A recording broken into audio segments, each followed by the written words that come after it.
for video games. Now, I've got my answer here. I'm going to save it for last. I'm going to let you guys go ahead. Oh God. Cynthia, what do you think's the best year for games? I I don't know. I'm thinking like 97, maybe 98. Oh. Like the end of 97, early 98. I don't know. I feel like the end of the 90s was amazing. Like 96 up to like 99 maybe. I don't know. And then the Mm. PS2 came after that or whatever, and it was awesome too. I have no fucking idea, man. It all just bleeds together. But I feel like in the 90s there, JRPGs and just RPGs in general are just blowing off, and that's like my genre. And I don't know, I was just at the age where gaming was just like the shit at this point. Like now I'm getting some money. I'm in high school now, and like, I don't know. It's just, I have no fucking idea. Yeah, so I told in preparation for the podcast last night, I told Rody about this question that was going to be Yeah. on here, and so he already told me his answer, which was the same one as mine. But I'll go ahead and let you explain why you think this was the best year for games. Yeah, I think it came down to 2004. Half-Life 2 had released, Halo 2 had released, San Andreas on PS2 released. It was just like a crazy, crazy time, especially games like GTA. I felt like 3 were great, but San Andreas like kind of dialed it up to 11. And Half-Life 2 at the time, I don't know, I was blown away by just that sprawling like world. Yeah, so that, like I said, that was going to be my Yeah. answer too. Was 2004, and so I just put together a little mini list here, like some of the relevant titles that came out that year. You mentioned some of them. Yeah. You mentioned pretty much the big ones, but some of these for me, like Far Cry, that was the first Far Cry came out that year, which blew me away when I first played that one. That game was drastically different back then than it is sort of now. Painkiller was cool. Manhunt came out that year. City of Heroes. Which did you say you played that, Cynthia? Were you into Yeah, I that, or played did you it. just played it? I played it for a bit.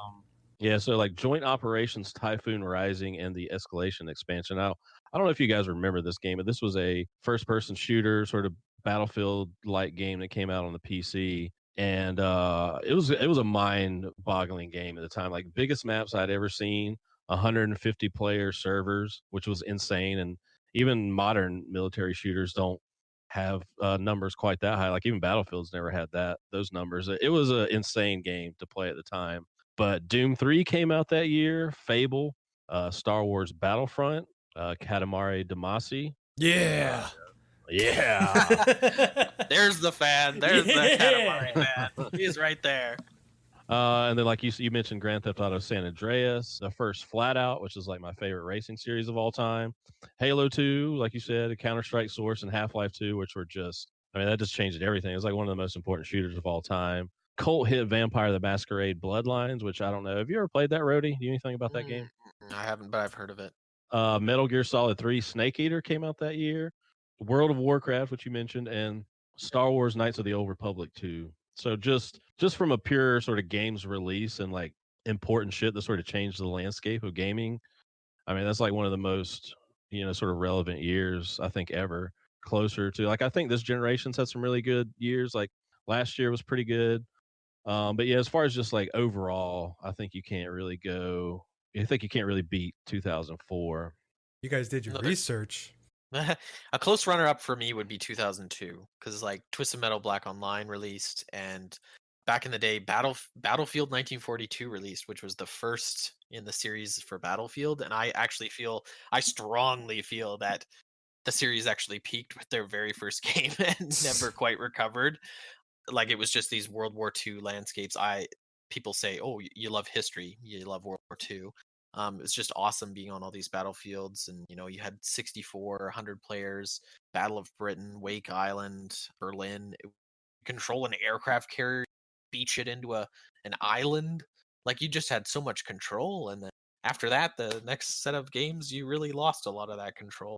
Yeah, I don't know. I just love that game. It was always great watching people run to the airplanes, and you never got into it. They'd take off and then just immediately crash. Or what I loved to do was I used to be that person who had the C4, and then I would fly to the enemy, my little hee and like run up to their enemy planes, plant C4 underneath it, underneath the wings so they couldn't see it. And then one of their persons spawns, jumps in the plane, is like, wow, I'm going to fly. And then as soon as they take off, you pull that plunger and they're Devious. blow up.